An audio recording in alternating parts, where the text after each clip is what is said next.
Hey everyone, welcome back to Homemade Movies. My name is Mark Johnson and it is a pleasure having you back. Well, it's not exactly a home, but it's where we make it. We're taking you on an adventure through the Multiverse of Madness. The new Doctor Strange drops soon. It's pretty crazy. So we had a lot of fun building it. Here's how we made it. 3, 2, 1, action! We're just gonna spin this tube around. Now we all know, obviously, Benedict Cumberbatch has a very unique face shape. Alien-like, if you will. Gorgeous alien. I, on the other hand, have more of your Jack Black appearance. So we're gonna use some movie magic to make me more of a Cumberbatch. So the first thing I had to do was make costumes for all the life-size shots. It's very important to start with the life-size stuff before miniatures, otherwise never get done. So the first costume that I had to make was Doctor Strange. You got the suit, you got the belt, you got the Eye of Agamotto, lots of cool elements. So the belt was made out of some leather fabric and some belts that I found at a thrift store. Made some tassels out of some extra material and sprayed it all brown. For the cape, I was studying the cape in the trailer pretty closely. I think they used a lot more material than I had available, but I did my best. The little details in here I tried to get as good as I could. I don't know what these are. Does anybody know what these are? What these things are called? These little things? They're very specific. What is this? Does everybody know what this thing's called? And then the top of the cape to me looked like it was made out of felt, so I changed the material and made it out of felt. And then I put some poster board inside and folded it over before hot gluing it to give it a little extra body so we could shape it. The Eye of Agamotto is pretty cool. There's a few different layers on here. I cut out different layers of poster board, cardboard, poster board behind it, and then strapped some leather around so he can wear it everywhere he goes. In this version of Doctor Strange, he's into some weird shit, so we gave him some handcuffs and got freaky. Here are the handcuffs that we used for Doctor Strange's few shots where he's walking around and he's all cuffed up. They come apart really easily because I used Velcro to connect them, and then we used a little piece of fishing line to make it spin. Shot the thing in reverse and it looks like it spins and it comes together and he's pulling them apart. It's a really crazy shot. But these are them. Thank you, Sarah, for making these. So Doctor Strange has a cooler version of himself that we see for one shot. And this guy has a really, really sweet beard, sort of goatee looking thing. So I made this out of a paintbrush and some fishing line. You just tie it around your ears. And you got a man beard. I can't grow one of these. Mine gets all stupid after too long. Things just got out of hand. Oh, damn it! It's so good. Go, so close. I feel like it's better if it falls off. Anyway, so Doctor Strange also has these big boots, and I didn't want to get boots. I didn't want to make full boots, so I took some leather, put it on some poster board, and we just wrapped it around his shins, and it looks like boots. Don't tell anybody. Introducing our most old school Homemade Movies player, Francesca, who's gonna be playing double duty, Wanda and Scarlet Witch. Yeah. The second costume I wanted to make was Scarlet Witch. There's a lot of detail in her costume, a lot of cool little fun cuts. The tiara especially is really fun to make. I was trying to go exactly to a template that I found online, and I tried for about 15 minutes, and then it was just really frustrating, and so I just kind of wung it and did my own design. But then I just hot glued it back here with all these little extra pieces and formed it into shape while the glue was drying, so that it has a little more of a, shape to it and presses up against Francesca's cheeks instead of sticking out like, fangs or something like that. So Scarlet Witch's body piece, her other, main part of the costume, is made out of the same red leather material that I made the tiara out of, except I made the pattern and then connected it directly to a tank top. We're here with Deanna. Deanna's gonna be playing America Chavez. Deanna, have you ever done anything like this before? No, I was just telling them I haven't. It's my first time. All right. So this movie introduces a really cool character named America Chavez, who has a very cool coat that we had a lot of fun making. So the coat has a lot of different parts to it. It has red and white stripes on the shoulders, it has a pride flag, it has stars on the sleeves, and it even has a wrist that's all on fire. We tried to be as exact as possible, but we also took some liberties. And then I ended up cutting out the insides of the pockets of the jacket so that I could make the material for the miniature jacket that our mini America is wearing. Besides that, black pants, gray shirt. We made the necklace out of a chain, and I sprayed a pencil eraser. There's a pencil eraser on it? Yeah. Is it like a little pendant? Yeah, like the little thing. I couldn't tell what it was. It looked like some gold thing, and I was like, what do I have that's that size? And I looked down, and there was a pencil eraser. So I poured hot glue into the pencil eraser, put a little piece of metal in there that acted as a little hook thing to go onto the chain, and then let it dry, sprayed it. That's it, man. So for the last life-size shot in this trailer, Doctor Strange is a zombie. He also has 8 other arms and a cloak that kind of expands, and it looks like he might be flying on the side of a wall or something like that. There's a lot going on in the shot. In order to do this, we had a ton of people helping us out. I think we had 5 people just helping to move the costume as it was going on. I made a rig that had some hands. We had some gardening gloves, I believe, that were on cardboard arms, wooden bases, cut the bases in half, connected them, attached it to his costume. So then when he leaned forward, the hands also leaned forward with him. And then 2 people with the hands in fishing line were pulling them and making them go, ah. It was awesome. Ben was a trooper for that shot. It was not an easy shot to get. He was very uncomfortable, but he didn't complain once. All right, everybody, get your 8 arms. Let's do this. Okay. You gotta count for us, ready? We're on the count. Everyone ready? Good. 1 and oh God. So the costumes that I spent way too much time on were the Ultron guards. There's one shot where you have 4 Ultron, Iron Man kind of looking guards, and they're leading Strange up some stairs. So that was a tough one to do. A huge, expansive room, so we cheated and we used some forced perspective. But for the costumes, there's a ton of different parts. Leg pieces, we had arm pieces, we had chest pieces, we had cod pieces, we had arm pieces, a ton of stuff. And we had everybody tie them on themselves until we realized that that was really impossible. So we started taping some of them. But from a distance, it still looked like they were, you know, silvery humans, humanoids, human, alien, what are those things?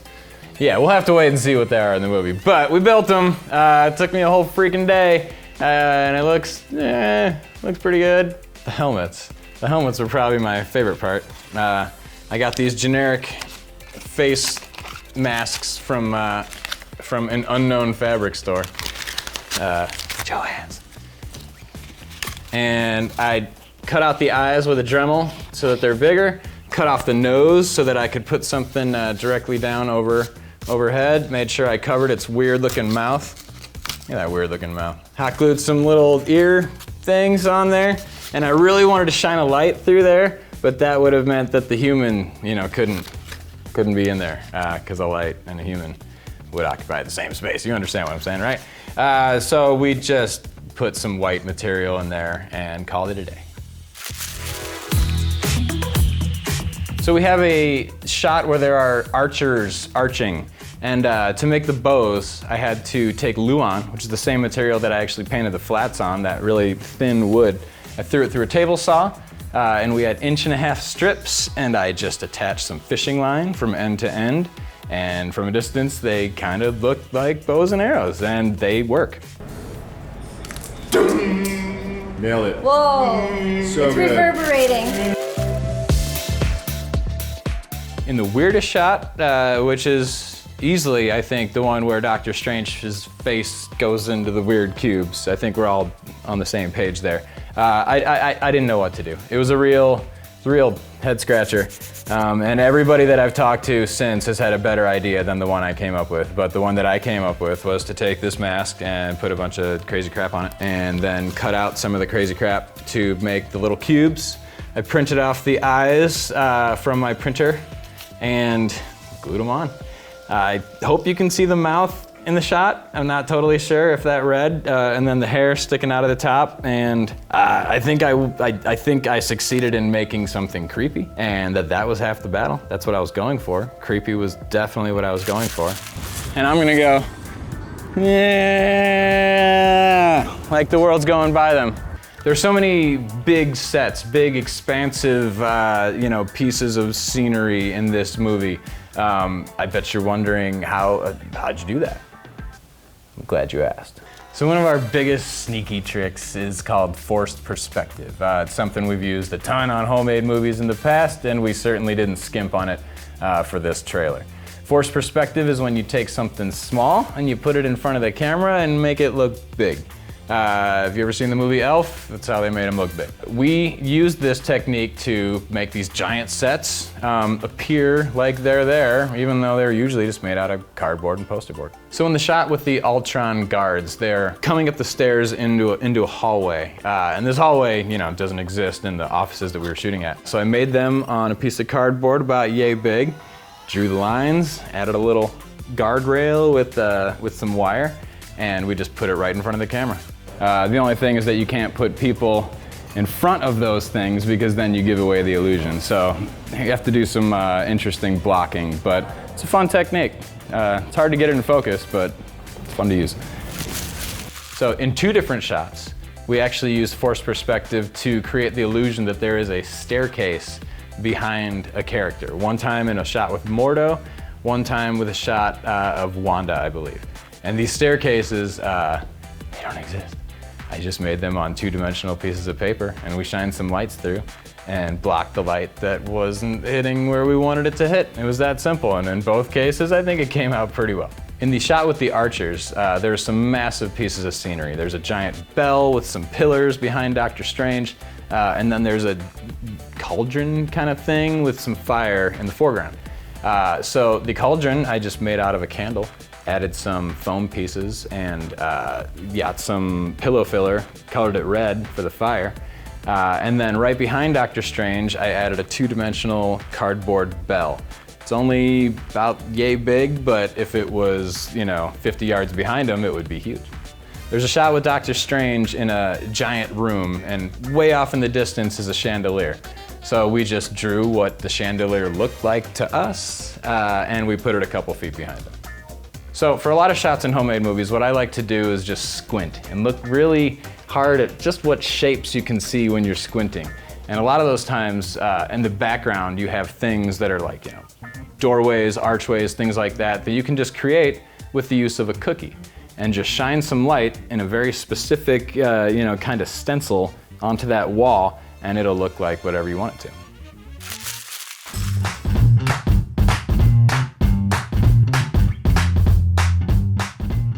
All right, so for this first shot, we needed to make an even smaller Doctor Strange than we usually had.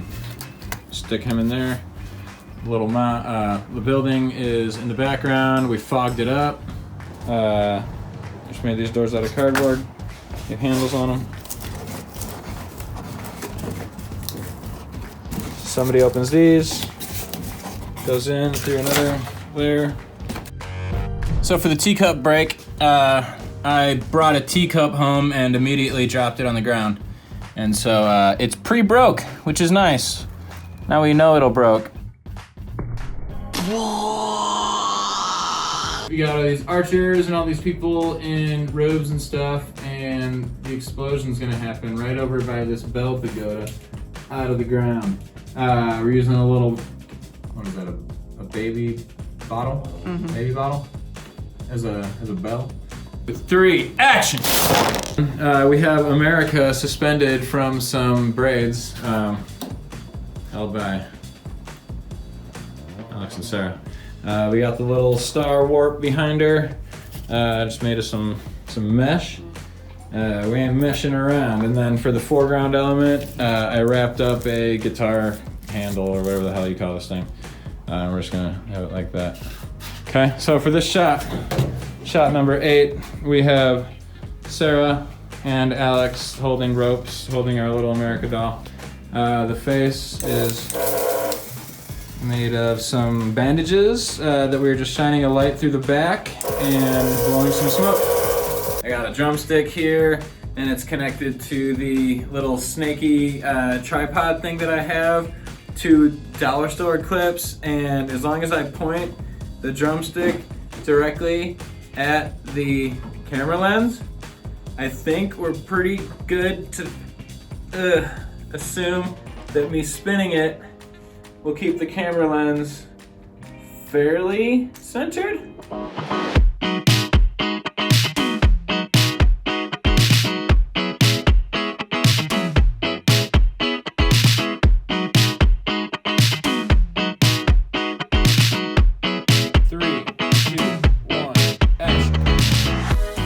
He's gonna start out by these gates, all cardboard, what'd you make the gates out of?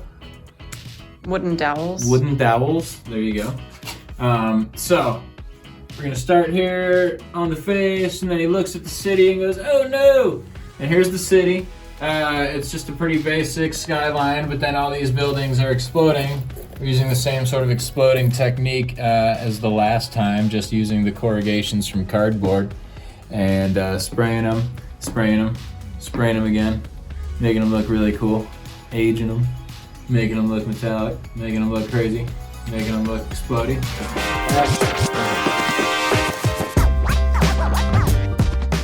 This little character busts out of a wall, flies through a couple like sonic force fields, and then crash lands into Wanda. Hot bricks, that's what we got. Hot bricks, and we're gonna send a fire person through them, and they're gonna explode because we're gonna go whoosh with our fingers, and then there's gonna be a big light behind it and a bunch of fog, and it's gonna look like it's spewing out of the hole, and then I'm gonna pull our fire person on our little zip line that we made. I don't know if you can see this. And action. We wanted to match with the other scenes, and so I just used the same paint color scheme that I used on the big ones for the mini ones. And then I drew a tiny little Strange and Wanda, and they're walking, even though this looks more like... How did you like the chocolate factory, Charlie? And then here are some sheep. It looks like 2 sheep, but I actually just had 1 sheep, and I cut them in half with a saw, and then put them both sides up. That's why they're facing different directions. Action.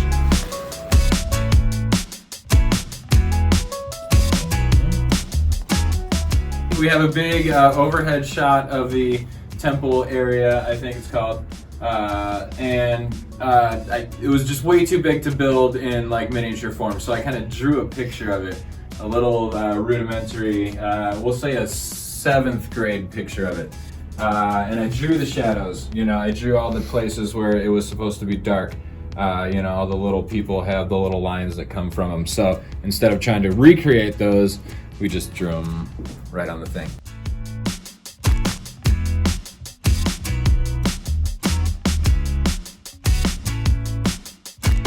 Just kind of come up and peek out through the door. Also, just a little. So we have our Doctor Strange on some sticks, and we made some little tassels for his boots, and we're just gonna have him walking into this council like he owns the place. This is the last scene with all our little wrestler guys. Here's a little John Cena. His name is John Cena! We have the outside of a temple door, pagoda kind of thing, and we need an explosion to come out of it. So the way that we're achieving that this time is we have some lights inside a little area behind this wall. Alex has his cell phone in there with the light shining up, and then we have some Christmas lights as well. When we put smoke into that little area, it's going to illuminate that smoke. Then we have a false wall in the back that we can push forward, and that'll make the smoke come out of these 3 little, cardboard holes. There's also a part that shows up in there later that's like, nightmare begins. Dun dun dun. I did what I had to do to protect our world. You cannot control everything strange. You opened a doorway between universes.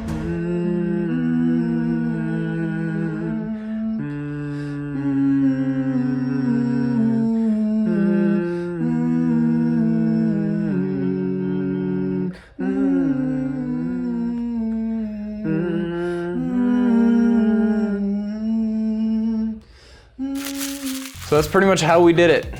Thank you so much for joining us. If this is something you like, if you like the hardcore arts and crafts scene, why don't you leave a comment below of a trailer you might want to see in the future. Could be cool. I don't know. We'll see.